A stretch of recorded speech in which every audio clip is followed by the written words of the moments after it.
And welcome back to Poltergeist Board Games. Today we're going to be looking at my top 10 games I played this quarter. So some are brand new, some are a little bit older, but it's a great list, I think. I think you guys will enjoy it. First, a word from our sponsor for Three Arrows Games. Go to Three Arrows Games in Carson City, Nevada, and get all of your gaming needs fulfilled.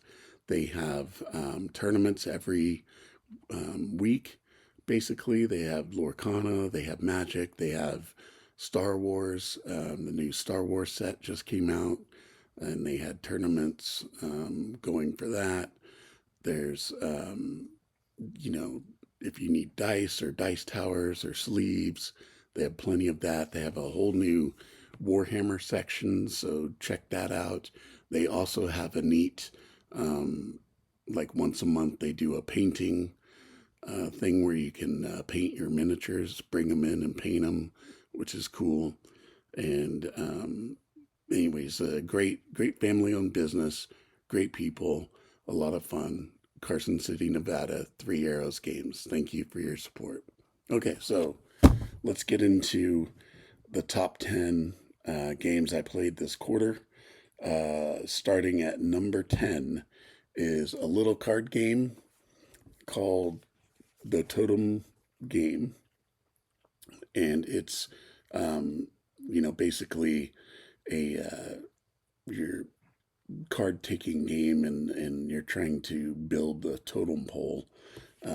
So you're working against your opponent, playing cards that are part of your totem pole, and then you're also taking cards from them to complete your totem pole. But it's a fun little game. The artwork is really cool. I'll put some pictures of the cards up. But it's a fun game. It's 2 players, 2 to 5 players, and it's a cool game. Next, number 9 is called Clash of Corgis. Now, this is a cool game because it's 3 games in one. So you can play. There's 3 types. One is called Capture the Illusionist. There is Treasure Island, and then there is the original basic game. And what you're doing is they have cute little card art. I like the art, and they have different suits and different abilities that they go through. But each game is interesting and a lot of fun. And the cool thing is this box, the deck box that holds the cards and the rules and everything. It's got like a magnetic closure. So put your cards in here, and then it just folds up and then has a magnetic cover. So anyways, it's a cool game. So it's not solitaire, but multiplayer as well. But it is a lot of fun. You can play it, it definitely a travel game. Put it in your pocket, take it to board game night, whatever. But it's a fun little game. All right, number 8 is Deep Regrets. Now, I wasn't impressed with the solo mode for this because you're just basically fishing and logging what you get. The multiplayer I haven't played yet, but I really want to play because there's a lot of neat content in here that you don't get with the solo mode. There's like a madness tracker. There's like a life ring that you have, and different things like that. But it's not bad. The art's pretty cool, and the theme is really cool. But I have heard from a lot of people they really like the solo mode. They just think it's a chill game to play, and So, it could be just me. So I will definitely keep this in the rotation and play it some more. It may move up, especially after playing the multiplayer. It'll probably move up. But for now, it's number 8 on my list.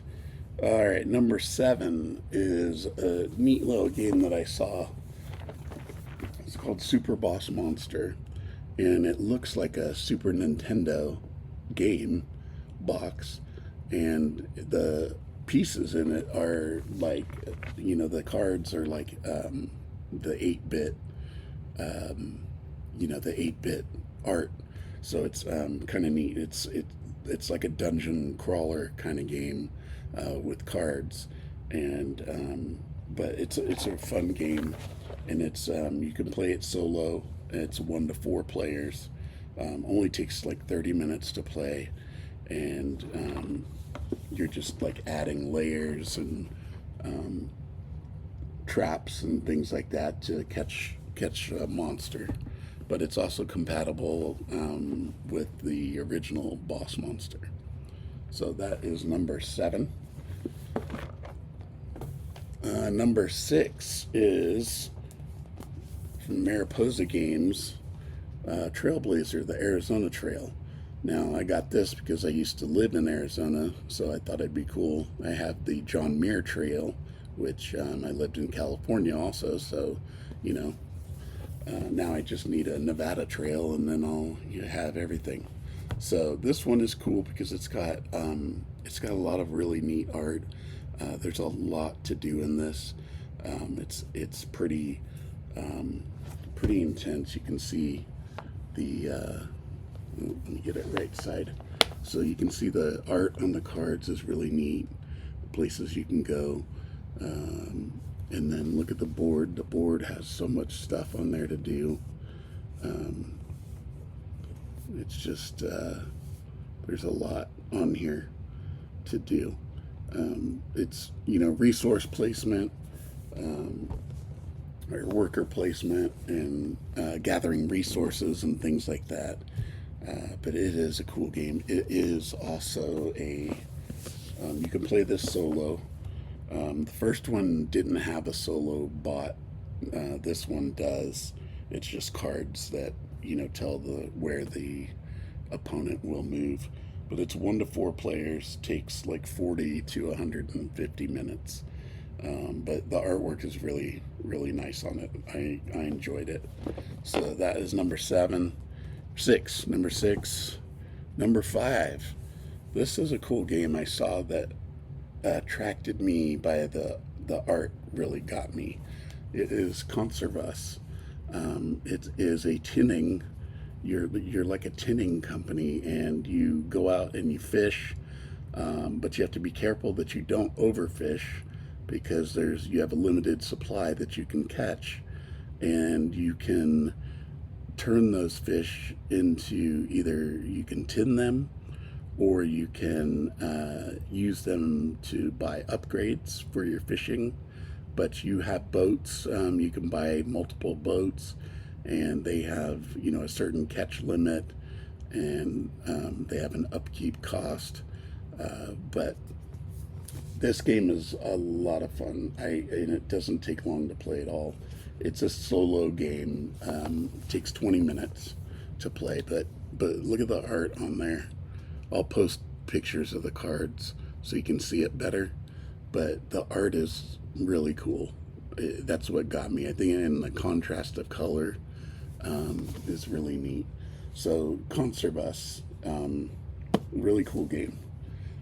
Liked it a lot. Number 4. Number 4 is called Everbloom. Everbloom by Nerdvana Games. This is a really cool worker placement game. You can be different factions, like you can be bees, you can be bats, you can be butterflies. What else can you be though? Lizards. And you try to get pollen, and you move around this board and try to get cards, and turn your cards into pollen. But it's a really cool game. It has some artwork as well. So you can see these cards up here, up there. Here's some of the pieces of there's lemurs also. So there's the lemurs, the lizards, the hummingbirds, butterflies, bees, and bats. And the bats and the bees have special things they can do. There's a beehive, and then there's a cave and they each do different things. So I'll post some pictures of the contents. So that was number 4. Number 3. Oh, and it's this is a 1 to 4 player game. Takes 60 to 90 minutes. All right, number 3, Critter Kitchen. Very cute art. This one got me too because of the art, and the style of play is really, really neat. It's a worker placement. You're trying to impress a celebrity chef, and so it's kind of like a Hell's Kitchen or something. Not really Hell's Kitchen, but something like that. I forgot the name of the one. I'll put the name up of where they have the 3 judges and you have to impress them. But anyway, so you have critters you get to choose from. There's like hedgehog and different ones, and you are trying to get recipes together for plates, and you go out and try to put your little critters. You have a small, medium, and a large. The small can only carry 1 ingredient, but he gets to pick first. The medium gets to take 2 ingredients, and the large gets to take 3. So sometimes you really need an ingredient, so you put the small one out. But if the other person puts their small one out, it depends on who has the initiative to go first to pick. And sometimes, there's multiple ingredients on a space. So, and then you add spices to double your score. And then what you do is at the very end, you put together a complete plate and present it and, score the points. But here's some of the card art and the pieces and things. But I'll show you the pieces. This is a 1 to 5 players. Takes 60 minutes. It's a very fun game. It's also solo, doable. So number 2 is Galileo Galilei. This is a really cool game. The art, the subject got me, but the art also is really cool. And 3 Arrows Games gave me a promo for Edmund Halley, who founded Halley's Comet. But here's some of the artwork here. See the art on the planets and the constellations. So what you're trying to do here is you're trying to discover planets and discover constellations, but you have to watch out because the church doesn't, they think that's goes against the church, and you have to balance your knowledge versus their strict, policies or whatever. And it's a neat game of trying to balance these things and get enough points to beat your opponent. But it is 1 to 4 players, 60-minute game. A lot of fun, a lot of cool artwork. And I'll put pictures of the pieces up too. All right, now this is my favorite game that I played this quarter. It's an older game, but I was told about this game on this channel called Rolling Solo, and this guy said that this is his favorite solo game of all time. So I was like, hey, I gotta check this out. So I'll put the link to his channel. He's got many really cool videos, and he gets a lot of content sent to him, so he'll get things ahead of time and preview them. which is really cool. So you can see things, you might be interested that's on Kickstarter, and he's already got a copy of it. But this is called This War of Mine. And so it's like an apocalyptic after a war, and it's kind of like, I don't know, kind of, thinking of, like Palestine or places, that have, been decimated by, war. Then, what was it? Um, I'm drawing a blank. Like Yugoslavia, not Yugoslavia, but Serbia, and the war torn streets of places like that, where they've just had, the Ukraine, I'm sure streets, look like this and stuff. But anyway, it's really cool. It's got like a story format, and it has miniatures. And the miniatures, you get to select characters, and then you get a random one that joins your group. So you start off with 4 people, and you have to try to survive. So it's like a really difficult game to try to survive through, like a week of gathering resources to make sure you live, like water and food. You need to battle like the cold, so your place you're in building has holes in it. You have to try to patch those holes, but you need tools to do that. You need to build a heater, but you need the tools and parts for that, and you have to scavenge for that stuff.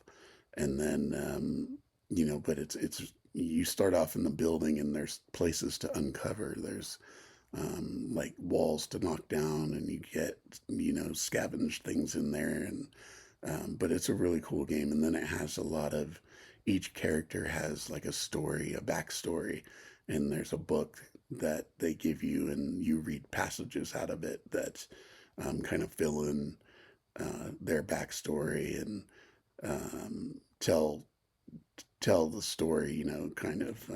But it's a lot of fun. It's a cool game, and a lot of neat pieces to it. So I'll put pieces on that on here. It is 1 to 6 players, and takes about 45 to 120 minutes. 45 minutes means you can't find any resources, and you die because you don't have enough water or food. So it usually lasts longer than that, but if you can't get your resources, you're gonna die. So anyway, those are my top 10 games of Q2. So I will be back in Q3 to do another top 10, hopefully. So let me know in the comments what games you played. If you played any of these, let me know what you think of them. And if you have any games that you played that I haven't listed that are in your top 10, let me know, and I'll get those and preview them on my channel. So thank you so much for watching, and don't forget to like and subscribe, and I will see you next time.